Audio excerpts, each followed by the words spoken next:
Jordo here. Hello, everyone. Let's get into it. Right into it. Celtics Bruins eliminated. I made this video the night after the Celtics blew the lead and lost Game 7. Um, Camera broke, so I had to reorder a camera, and here we are. I know we're a little late, probably a week. I don't even know how many days it's been, but we got to get into it. We got to break it down. We'll start with the positives though, right? Like Celtics, great season. Jaylen Brown, really, top five MVP candidate. Um, we didn't expect to be as good as we were. Got the 2 seed, even with Tatum being out most of the season and then rehabbing his injury through the end of the regular season. Um, so shout out to them for doing that. For grinding 82 games out and getting the 2 seed without our best player, right? I mean, Brown stepped up, and it is a 1A, 1B, but Tatum is the 1A, right? Like, it just is what it is. Um, Bruins, I didn't expect much out of them at all. So, just make the playoffs, I think, is a positive, but there's a lot to work on. I think we got to get right into it with what we need to do going forward. We got to start. We got to start with the Celtics.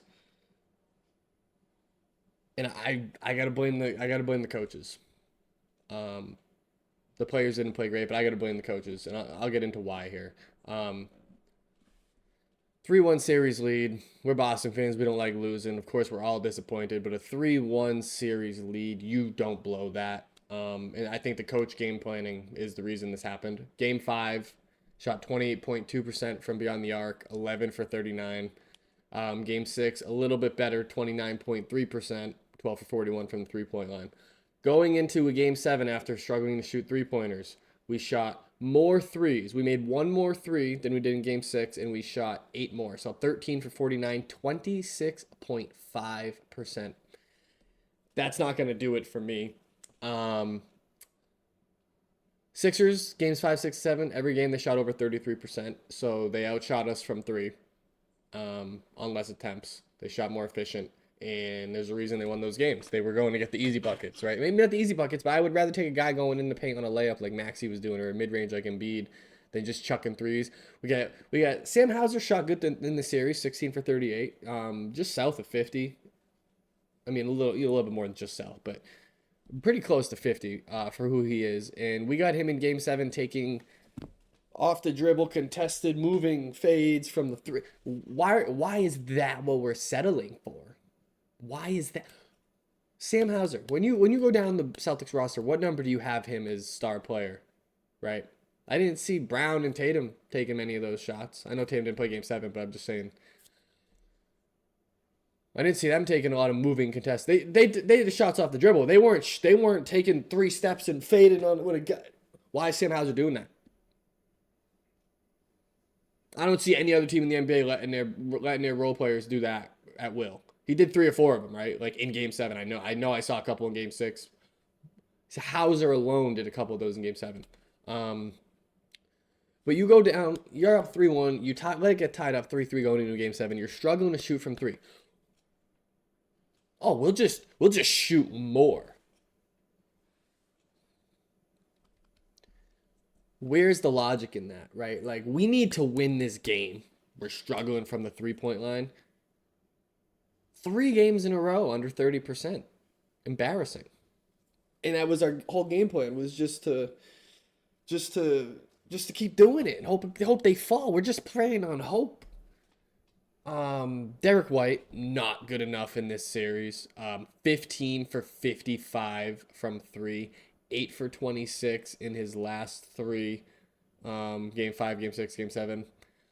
Not good enough. Peyton Pritchard, 17 for 55, just as bad as White. 4 for 20, games 5, 6, and 7. Brown shot over 40% first 4 games, 6 for 19 the last 3. But Brown did his own thing. He doesn't. We don't need to rely on him with the threes. He does a lot of other things. And also in Game 7, the other thing, like, we have a lot of problems to address. Okay, I think where we're gonna start is the big men. I like Keita, I like Vucevic, I like Garza, but we can't have 2 bigs in foul trouble on a team with Joel Embiid. Like, we need to get more disciplined, more responsible. It was not good. And I think one of the big reasons our offense cooled down without Tatum is because not only is Jaylen Brown really carrying that workload on the offensive end without Tatum, But now he's guarding a 7-footer who's got 80 pounds on him, probably 100. I don't know the weight difference, but he was doing the best job out of everybody. And he 6'6", Jaylen Brown is. Joel Embiid's 7-footer. Jaylen Brown was getting blocks. Why is he able to do that? But our centers are just getting in foul trouble. You got longer wingspans, you're taller, you should maybe you're not as fast, but Joel Embiid isn't fast. He's very dominant. You need to just make his life hard. He's still gonna get his. And there was too much reaching and swatting. Just make it hard to beat you. Make yourself big. Make it hard to go around you. Make him feel it. And get a hand in his face. We don't need to block everything. And that was not good enough in the paint. Our best offensive player should not be guarding Joel Embiid. I'd be fine if I saw him on Maxey or Paul George or Edgecombe, right? He gotta guard somebody. We can't have him not playing defense, but that's a lot of work. It's physically demanding. I don't know if you guys have ever sat in the post with a guy bigger than you. That's a lot of work. And if anybody's gonna sit there and say, "Oh, fuck you, you didn't play at a high enough level. You didn't play nobody bigger than you that was any good or strong," because that shit's demanding. The guards, Pritchard, White, not good. Not good. I know Pritchard got the 6th man of the year in his trophy cabinet and whatever. Derek White's an Olympian and all. Not good enough. Not good enough. The problem is if there was nobody in games 5, 6, or 7 to step up, right? I mean, Tatum goes down game 6, doesn't play game 7. Someone else got to step up. It can't just be Brown. Brown does this thing every game. He shows up. He competes every game. Derek White all series was scared to shoot the 3 ball. And now we got to get into something else. I don't think Derek White is a spot up shooter. Elite defender. Don't get me wrong. Very good, very, very good good at the ball, good at moving, just good at being a part of the team. Isn't a dominant scorer. We don't want that from him. Pritchard needs to be better. We got to get in the gym after the games and take 150. We got to do something. We can't just be struggling in a game, going home, waiting for the next game, shoot around, and we need to get in the gym or something. We got to figure something out, right? We can't be having everybody go cold at once, especially if we know our philosophy is to shoot threes. We need to be hot all the time. We can't be taking games off and we'll get them next game. No, get in the gym and work on some shit. They clearly don't work on anything else except chucking up threes, because that's the whole offense is Jaylen Brown and Tatum run it up for 20 seconds and then they either take a contested shot or they just chuck it to somebody and they chuck it up. That's all. It's not even a pretty system. It's nothing like how Golden State chucked up threes. I know like Curry and Thompson and KD and all that, but we have Tatum and Brown. They're both very, very good three-point shooters. Pritchard, Derek White, if they were in that Golden State system, they'd be shooting unbelievable. It's just really pray and chuck. It's not a good system. It works when we're hot. Don't get me wrong. We'll shoot anybody out of the gym when we're hot. But look at what happened. Game 5, Game 6, Game 7. I said this before. Was it Game 3 or Game 4 when I made my video? I can't remember. But I said if we go cold, we're screwed. Like, we are screwed if we go cold. We went cold. Games 5, 6, 7, blew a 3-1 lead. And we had no alternative. No pivot. No other game plan. Just keep shooting. Sam Hauser, just start chucking it at the rim. That's literally not any better than shooting a half-court shot. We're basically just chucking and praying. And there's not much we could do. We couldn't get into the paint because our centers were out in foul trouble. I know Garza's young. Kate is good, but there were so many problems with the coaching plan and no pivots. Jaylen Brown should have been in the mid-range just taking shots. We shouldn't have been taking 49 threes. We should have been at... Honestly, we shouldn't have been over 35. With how we're shooting, we should have been 35 threes. If we're struggling cool, the mid-rangers, that would have been 14 more mid-rangers. Probably would have shot over 50%. That would have been 14 more points. We would have won that game. But anyways, and that gets you to the free throw line. You don't get many free throws at the three-point. Free throws add up in the game, and we weren't forcing any contact to get to the line, and that wins games as well. Look at Joel Embiid. I mean, he was forcing that contact all game, drawing fouls. He got us in foul trouble. That hurt us. He got to the line. He was hitting free throws. I was going to make fun of him because he missed those. He was doing bad at the beginning of the game in the free throws. And I was going to say, how are you an elite mid-range shooter, but you can't shoot a free throw? Made me eat my thought before I could even say it out loud because he got hot at the free throw line. He got our centers in foul trouble. He got Jaylen Brown a little. Jaylen Brown only finished with 4 or 5 fouls, but he still had Jaylen Brown working. Need an overhaul of this team. I think Derek White's going to go. Like I said, I think he's more comfortable with the ball in his hands and making plays off of the dribble. I don't think he's a spot-up guy. I never have. He could do it. Anybody can spot up shoot, but I don't think he's comfortable. You could see it. He would catch it. He'd go to make a pass. He'd dribble or he'd take a step and then he'd shoot. He wouldn't just catch and shoot. That's just not what he wanted to do. Pritchard can do that. I don't know what happened with him. Very, very, very uncharacteristic of him. 17 for 55. I don't think Pritchard will ever do that again. 4 for 20 in the last three. I mean, honestly, you need when Tatum's out, you need that guy to go up, get up and shoot 60, 70% from that 3-point line, at least from the field. 4 for 20 not good enough. I would need to see probably 8 to 12 for 20 in those last three games. You got to shoot 82 games, 3-point percentage. You know that levels out. 3 games, can't be shooting 20%, bro. We need you up closer to that 40, 45% range. We need you. I wouldn't mind keeping Pritchard around. I think he's one of the greatest bench players in the game right now. But I think Derek White needs to go. I don't think we need a point guard of his play style. It's not the defense. And I love Derek White. I don't want him to go, but it's just not working. It worked better when we had Drew Holiday around. Porzingis and Horford, but this team doesn't have the right pieces to support Tatum and Brown. It doesn't feel right. Young bench, and I like the bench. I hope we just keep most of these kids around, let them develop. I think they're really exciting, like Hugo and Walsh and like Shireman. We got a lot of exciting guys under 26, 25 on our bench that can really make a difference in this league. But I think we need to go out. I don't even actually remember if Vucevic got hurt or what was going on with him because he didn't play. Like at all. I don't remember what happened to him. It was like a week ago now. I knew and I talked about my last video, but I don't remember now. And I don't really want to look it up. I don't want to be on my phone on the recording. But Derek White's gotta go. We gotta bring in a guy that's more comfortable as like a 3-and-D type of guy, like a spot up, like almost like a Klay Thompson, not Klay Thompson, but a Klay Thompson style player. I'm a guy who's very comfortable at moving off the ball and setting screens and shooting, spot ups and quick off the dribble stuff, like quick shots. And a very, very competent defender. I kind of miss Marcus Smart, to be honest. I think he could run the one on this team.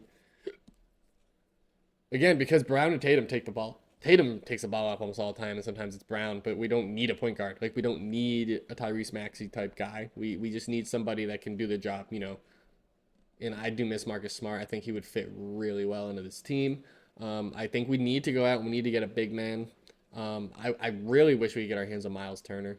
I think he would fit so well in this team. I know he's a little older now, a little slower, a little injury prone, a little less consistent, but I just think he'd fit.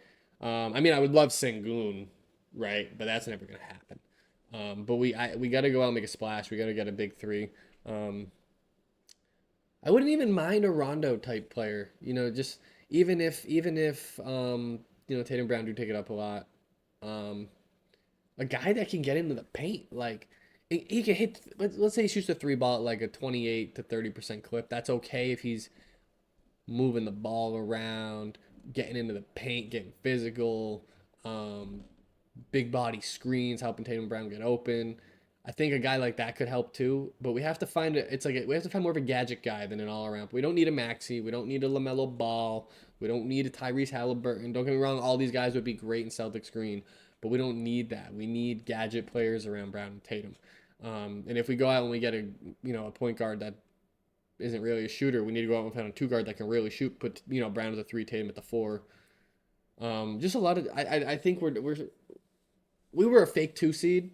It's not an excuse. We should have closed that series out. You're up 3-1. You don't lose that. It just strictly because we were just jacking up threes, and not hitting. But yeah, I need to see something going forward here with Missoula and the Celtics. I don't think Brad Stevens should stand for this game plan much longer with the just spray and pray. Like it's like a new kid playing COD or just closing our eyes and holding the shoot button, hoping we get a kill. Like that's not what we should be doing at this level. We gotta trim my mustache a little bit, huh? But now we gotta get on the Bruins a little bit. All in all, good work this season. Swayman, Pasternak, McAvoy, Geeky, right? Played good season. But I feel so bad for Pasta, man. He's a 90 to a 100-point guy. And I don't know the last time since Bergeron and Krejci were around, the guy with 70 points on his team. Never mind with him, you know. Um, and there's a lot to get into with that because I got a little bit more to say about the Bergeron Krejci thing. I've been talking about this for years. Yeah, let's just get into it right now. I like Lindholm. I think he's a good center. I don't think he's a number one. I just don't. I don't see it. Maybe line two guy with a really good line one guy and another star winger, or a line three guy with two good centers. But we never got active in the replacement process. Bergeron and Krejci, to have them for as long as we had them, I think we got complacent and we got um, used to having that. I mean, there's not many teams that had a Bergeron Krejci. I mean, Crosby Malkin obviously is an exception. Um, you had the Kings for a couple years when it was like Kopitar, Richards, and not Gagne. Is it? No, who am I thinking of?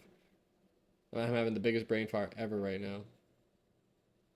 Whatever. The two guys, the two centers from Philly that went to LA and played with Kopitar,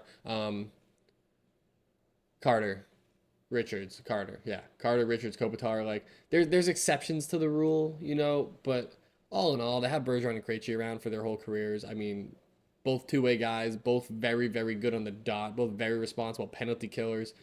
Great playmaker. I mean, just it's you take it for granted to have a center core like that.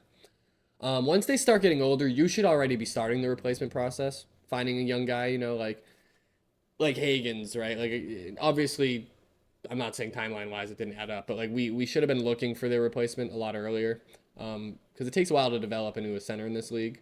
You know, bring a young guy in through Providence, or draft him, let him go play some more college or juniors or whatever. Um, Bring him through the system, let him learn from them. You know, maybe fourth line, third line guy. And then once they start to get older, you phase them out. And I mean, that's what happened. That's what didn't happen. They phased out with no replacement. Krejci was gone. Didn't replace him. Bergeron was up there in age. We knew he was gone soon too. Never tried to replace Krejci. Then Bergeron's gone. Now we don't have any centers. Very poor management with that. I really wasn't happy with anything of that whole thing. It's been going on for years. I've been complaining about it. You need to build. You need to build now for later too. Like we were just going out and trading draft picks and getting old guys, and it was like, well, like that's fine, but you still need to plan for the future. Like that's what a competent organization does. I mean, look at like the Panthers are bad now. It's just it's. I mean, it is what hockey is. What happens in hockey. Like you know, super teams get old, but some teams don't. Some those teams like that make those long playoff runs and stuff. They don't just rely on the same three guys until they retire. They build, you know, more. Um, wasn't happy with that. So we need to go out and get a center. I think Hagen's is great. I think what's his name, the tall kid from BC, also the really tall forward. I'm having a brain fart today, a little out of it. Um, Laterno, he'll be good, but we need to go get a star for Pasta now, or we got to trade him. I don't ever want Pasta to be out of Boston, but I also don't think he deserves to be on a team where he's got to carry the entire load. McAvoy, great season, 60 plus points, and Geeky, I like Geeky. Um, he's a 40-20 guy, 40 goals, 20 assists guy, 60 points. That's a great guy to have on your team. That's not a great option to be your second best forward. That's a great 3-4-5 guy.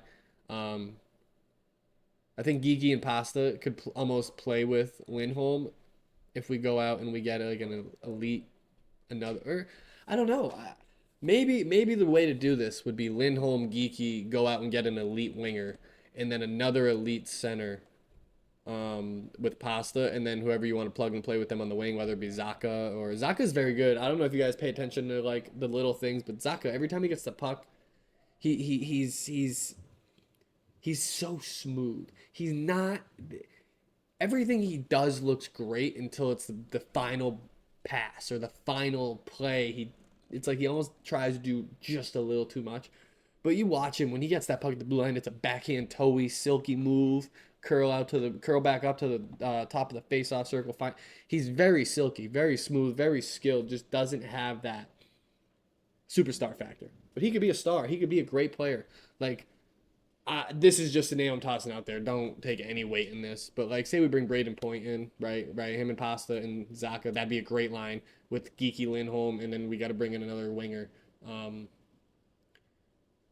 Our depth is great.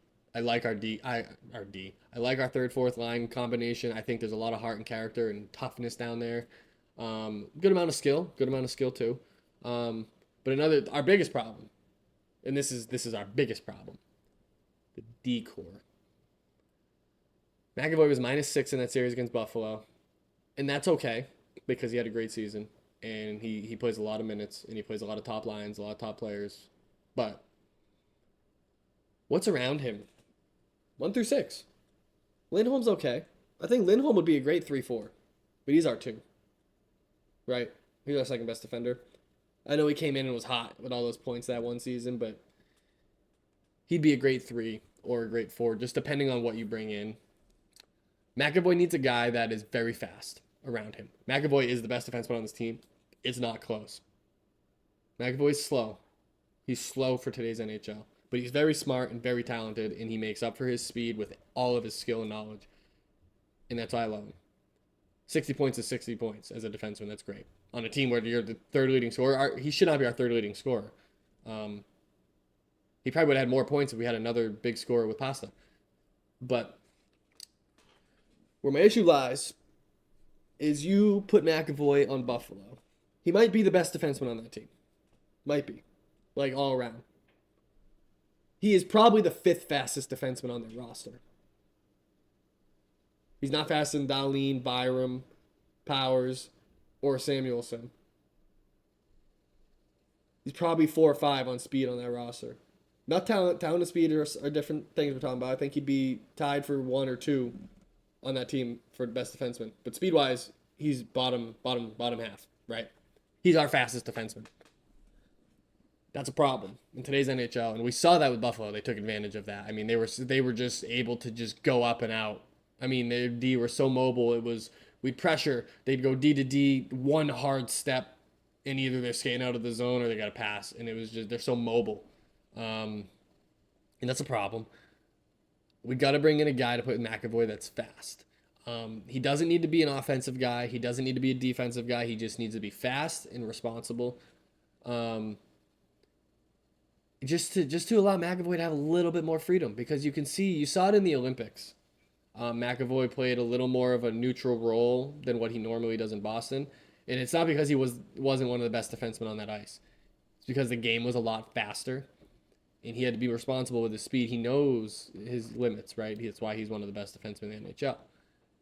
And he was a little quiet because he couldn't get all the way up the ice because he knew he didn't have the speed to get back. We need to allow him to do everything he wants to do. So if we need to get a guy that's just fast and responsible, that's all we need. He doesn't need to put up points. He doesn't need to be the most shutdown guy. He just needs to be very mobile and very smart, right? And maybe that's a lot to ask, but we're in the NHL. There's a lot of mobile guys and there's a lot of smart guys. We just need to go find the right one to play McAvoy. I wouldn't mind Lindholm on the second pairing, but we need to bring another guy in who's mobile with the puck and fast. And our third D pair, again, like, we can bring in some big guys that are mobile. They don't have to be elite, but they have to be fast. You have to have speed. That's why Buffalo kills. Buffalo killed us. Speed on the back end. Buffalo doesn't have the most star power on the front end. I know they have Thompson and they have a couple guys up there, but they're not the most elite offensive team, but their defense is elite offensively, right?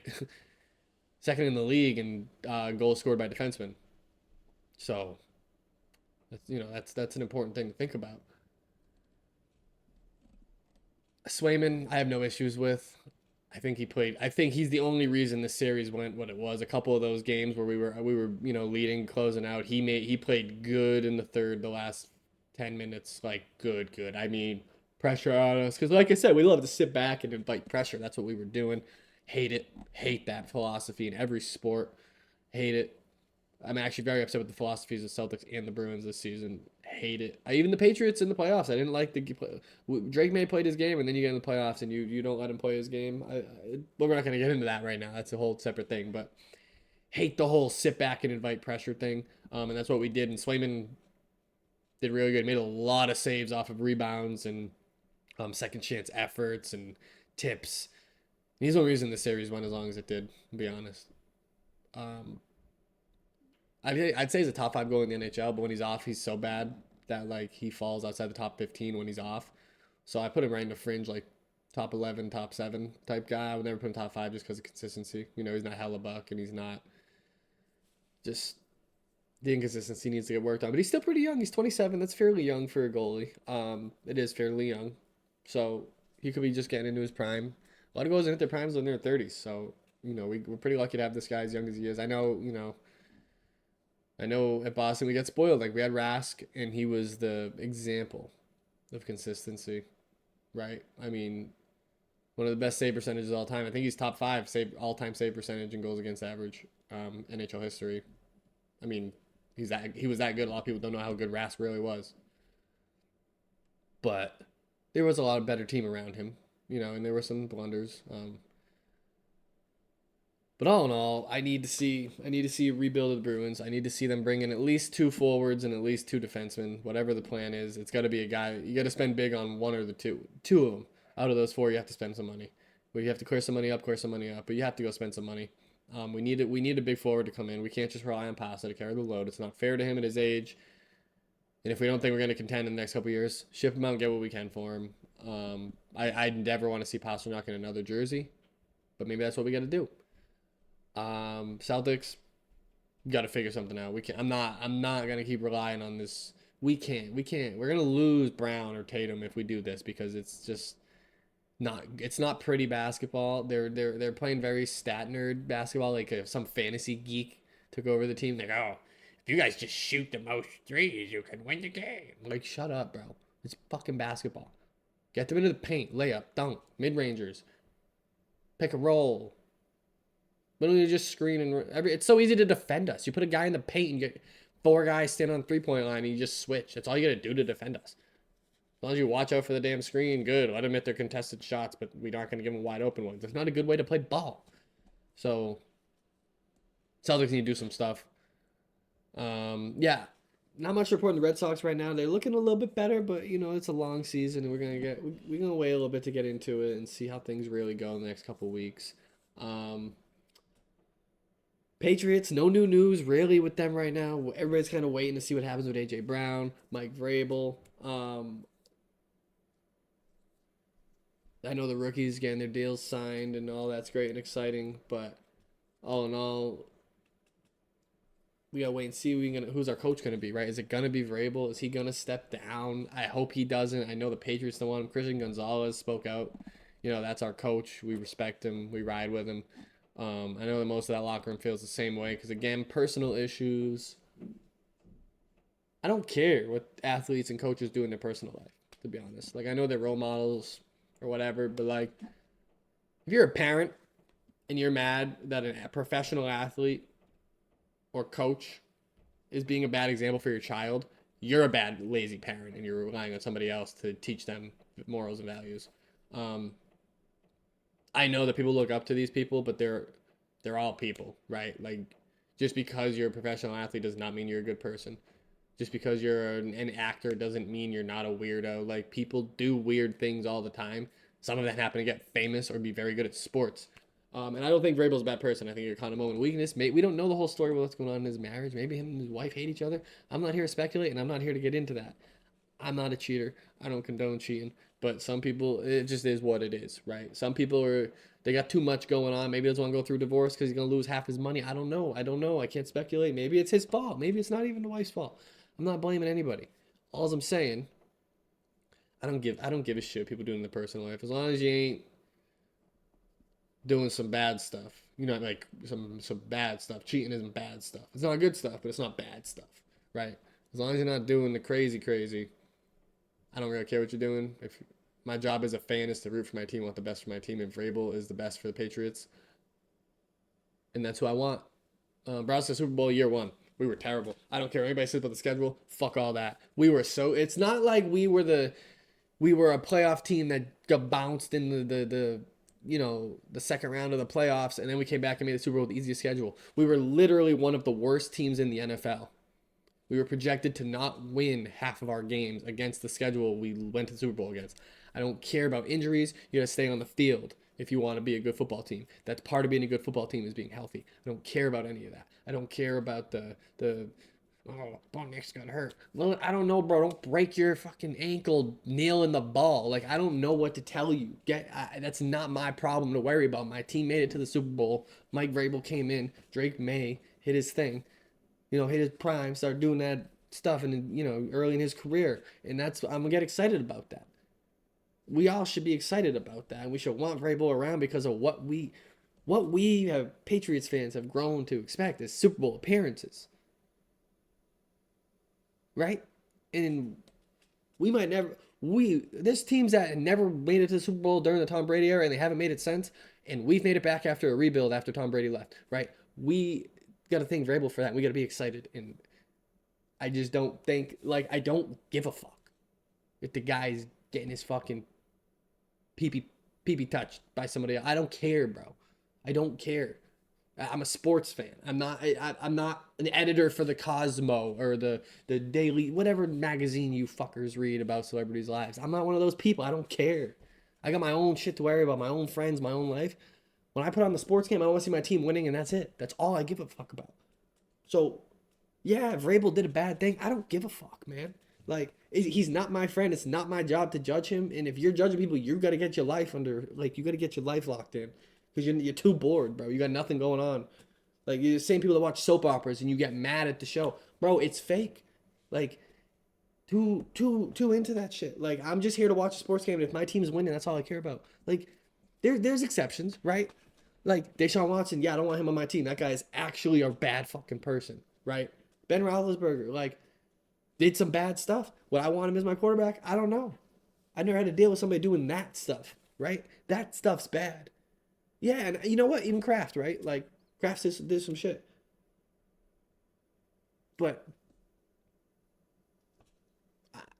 it's not my fucking place. If the NFL wants to suspend him or take action, cool. If they don't, then that's it. That's it for me. I don't care. Why is everybody nowadays gonna be the moral police, right? Sorry, this is just a rant. Everybody's so worried about everybody else's shit, man. Just lock in on your own life, do your own thing. And when you turn on that sports game, you better hope your team's winning. And that's what I'm worried about. I want my team's winning. Celtics blew a 3-1 lead. Bullshit, I'm pissed. Bruins got embarrassed by Buffalo. I'm pissed. Should never made the playoffs, but we did and we played like shit. I'm pissed. We sat back and just let it happen. I'm pissed. Patriots lost in the Super Bowl. I'm fucking pissed. Red Sox were in the playoffs last season. Roman Anthony got hurt. We were terrible. I'm pissed. We're terrible now. I had to fire the coaching staff. I'm pissed. Right? I don't care what these people are fucking doing outside of the really, really bad shit. Go live your lives outside of sports. But when you're here, I want my team winning. I want you locked in. And I want you making the right decisions on the field.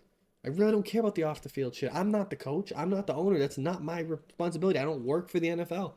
I don't care. I don't care. As a fan of the Patriots, I want Vrabel back. Unless he committed a crime. I don't care if he made a bad choice. I don't care if people think he's a bad person. He's a great coach. And that's all I care about. So sorry about that rant. But, yeah, let me know what y'all think. Is Vrabel going to step down? Is he going to stay? What do you think's going on with the Patriots? The Red Sox heating up? Is it real? Is it legit? Is it just kind of long season fluke? Celtics. More important stuff. Derek White, in or out? What do we think? Do we need to reshape this team? I think we do. I have no problem with Derek White, but I need this team to be really. If we're gonna play a certain way, we need to cater the team perfectly to that. Bruins. Let me know who you think we should bring in. We need a center. We need a winger. We need some D-men. Let me know what y'all think. Thanks for watching.